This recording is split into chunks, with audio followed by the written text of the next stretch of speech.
name is Juana, and I will be demonstrating a pre-reading strategy called concept sorts. Concept sorts is a vocabulary and comprehension strategy. It is a great way to familiarize and introduce students to new vocabulary. It also reinforces words that the students might know, or it increases their knowledge of those words. As well, with concept sorts, it is a great way to measure students' prior knowledge about a topic. Before you decide to use concept sorts in your classroom, it is important for you to know that concept sorts works best when you are introducing new vocabulary into the classroom. Now let's look at how concept sorts work. The first thing that you need to do is select a variety of words. These words that you pick need to be challenging to the students. Second, decide if you want to do open sort or a closed sort. An open sort is where you present the words to your students, then you have them come up with ways that they could categorize those words. A closed sort is where you present the words to the students, but you also present to them how you want them to categorize them.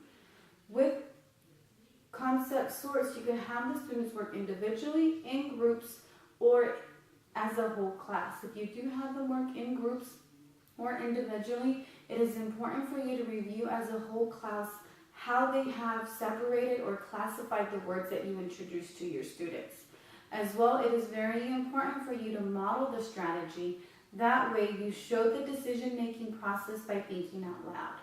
As well, if you do decide to use concept sorts in the classroom, it is important for you to know that concept sorts works best when you are introducing new vocabulary to the students. Now I am going to demonstrate to you how concept sort looks like in a first grade science class. Good morning, class. Today we're going to go over some new animal vocabulary words. Now these words are all either reptiles, amphibians, or mammals. Since we have been going over animals for the past week, we already know what a reptile is, what an amphibian is, and what a mammal is. So let's go over these new words that I pulled out from a book called What Do You Do with a Tail Like This? We have bush baby, anteater, tortoise, gecko, horned lizard, newt, hyena, alligator, sea turtle, star-nosed mole, a platypus, a mud puppy, a bullfrog, and a salamander. Now all of these words I put on Post-it notes. That way, when I try to figure out to what group they belong to, it's easier for me to move around. So I picked gecko. So I know that a gecko could either be a reptile or an amphibian. An amphibian lives on land and on water. And a reptile has dry, scaly skin. And I think a gecko has dry, scaly skin.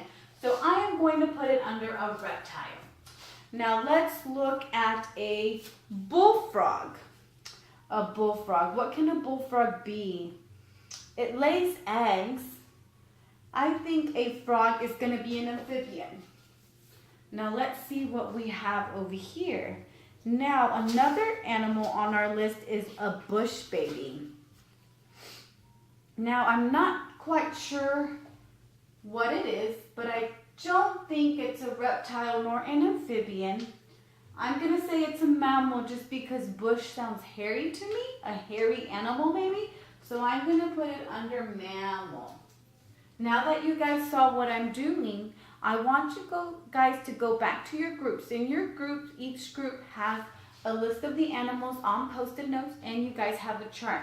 I want you to categorize these animals.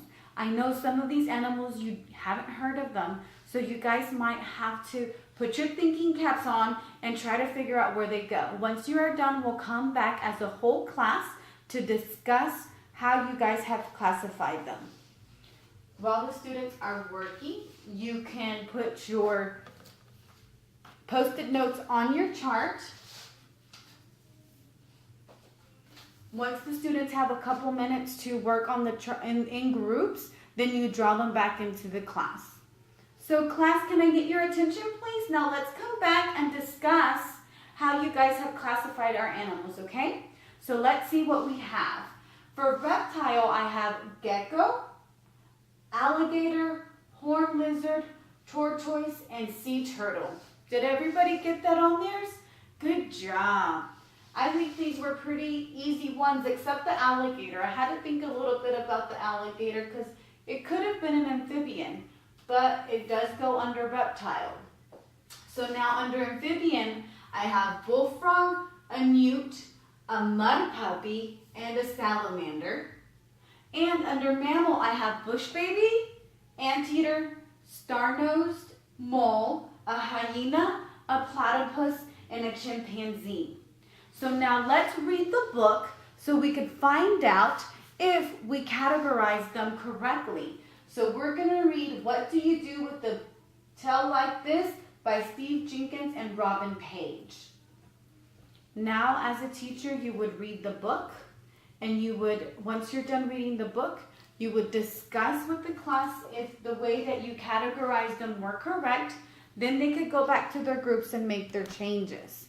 This is how concept sorts would look like in a first grade science class. You could use concept sorts with any